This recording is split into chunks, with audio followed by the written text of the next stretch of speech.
আমাদের চ্যানেলে আপনাদের স্বাগত জানাচ্ছি। এখন আমাদের শীষ পালং রেডি হয়ে গেছে। এখন এটা খেতে যা সুস্বাদু লাগবে না, কি বলে আপনাদের বোঝাতে পারবো না আমি। যা শীষ পালং হয়েছে আমাদের এখানে। আমাদের টমেটো গাছ আছে, পুরো টমেটো হয়ে গেছে। আপনাদের ভিতরেই নিয়ে কিন্তু দেখাতে পারবো, কিন্তু সেরকমভাবে বড় বড় টমেটোগুলো দেখাতে পারবো না মনে হয়।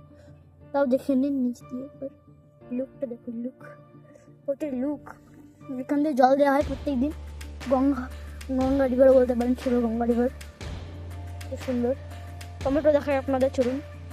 এখানে দু প্রজাতির টমেটো আছে। একটা হলো এই প্রজাতি, দেখুন এই টমেটোগুলো একটা এই প্রজাতি, আর ওদিকে আর একটা প্রজাতি। এইটা হলো আর এক ধরনের প্রজাতি। এই টমেটোগুলো শুরু থেকে লম্বা লম্বা হয়, কিন্তু ওগুলো গোল গোল গোল শুরু থেকেই হয়ে যায়। এগুলো দেখুন লম্বা হয়, কিন্তু আবার গোল হয়ে যায়। এরকম একটা লম্বা থাকে না, কিন্তু কত সুন্দর হয়েছে আমাদের টমেটো। দেখুন এগুলো সব গোল গোল গোল গোলই হবে। একটা যাতে এরকম আছে টমেটো, কিছু গাছ। ওদিকেও কিছু টমেটো গাছ আছে, চলুন আপনাদের দেখাই। ওদিকে যাওয়ার আগে আপনাদের কিছু একটু দেখাচ্ছে। দেখুন আমাদের বাঁধাকপি খুব সুন্দর হয়েছে।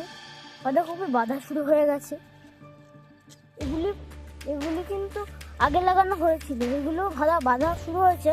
তবে ওইটা যেটা দেখছেন সেটা কিন্তু পরে লাগানো হয়েছিল, কিন্তু তাও এটা সবার আগে বাঁধা শুরু হয়েছিল। দেখুন কত সুন্দর বাঁধাকপি হয়েছে আমাদের।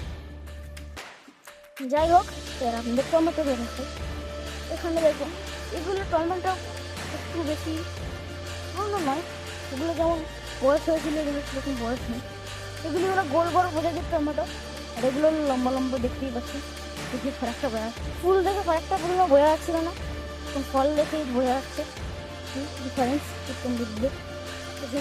তো সেসব দিয়ে আমরা চলে আসলাম এদিকে টমেটোগুলো আর কি বলবো, সে একই হয়েছে। সেরকম ভালো, সেরকম সুন্দর, সেরকম ভালো, একদম সেম টমেটো, একটুও বাজে হয়নি চাষ।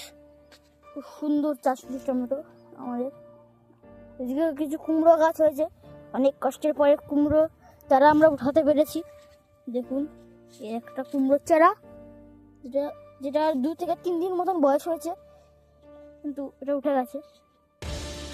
এটা হলো 10 থেকে 15 দিনের রেজাল্ট। এই গাছটা 10 থেকে 15 দিন বয়স। এই গাছটা অঙ্কুরোদ্গমের পরে এই গাছটার বয়স হচ্ছে প্রায় একদিন 1.5 দিনের মতন হলো। এটা 1.5 দিনের মতন। আগের দিন এটা দেখছিলাম অঙ্কুরোদ্গম হয়েছিল, শুরু হয়েছিল, আজকে গাছ উঠে গেছে। এখানে গাছটা ওঠেনি আমাদের, আমরা জানি না। এখানে এই গাছটার বয়স প্রায় 7 থেকে 10 দিন মতন, আর এটার বয়স প্রায় 4 থেকে 5 দিন মতন বয়স হয়েছে। প্রায় সব কটারই বয়স সেরকম ভালোই বয়স অনুযায়ী গাছটা সেরকমই বেড়েছে। তো ভিডিওটি কাজ এখানেই শেষ করলাম। ভিডিওটি ভালো লাগলে একটি লাইক করবেন, একটি সাবস্ক্রাইব করবেন, ভিডিওটিকে শেয়ার করবেন, চ্যানেলটিকে সাবস্ক্রাইব করবেন। আজকের জন্য এইটুকুনি কি, থ্যাংক ইউ অ্যান্ড টাটা।